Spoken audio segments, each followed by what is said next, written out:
Here's my question. Mas nakilala ka sa larangan ng music, pero ngayon ang dami mo na rin experience or projects acting.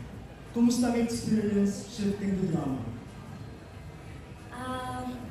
Ito po, first time ko yung teleserye po, and sabi ko nga nung nag-story ko kami, sobrang hindi ako makapaniwala na naniniwala sila na kaya ko. And sa experience ko po so far on set, talagang lalo ko pong mag-acting din po kung paano ko nagsimulang mahalin yung pagkanta ng bata ako.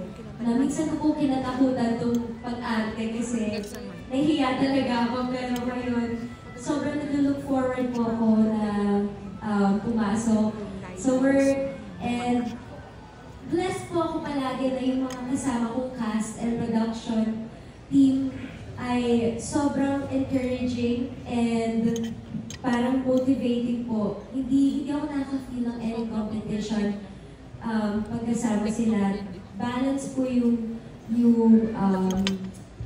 professionalism and yung fun at work. So, ang masasabi ko lang po, hindi siya naging mahirap na adjustment for me kasi katulad ko po na minamahal ko yung trabaho ko. Itong mga tao po na to, mga actors and actresses na kasama ko po ay mahal na mahal din nila yung trabaho nila. Kaya sabay-sabay po kami magtutulungan kapag work mode. So, sobrang grateful po and I'm also blessed to be a part of mga Batang Heroes.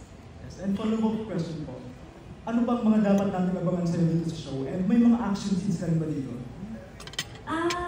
Yung action scene. Well, syempre, ano po to, action drama. So, hindi ko pa man po masyadong mai-share sa inyong lahat. Pero, masasabi ko po na maabangan nyo. Makikita nyo din po kami siguro na ma-action-action doon.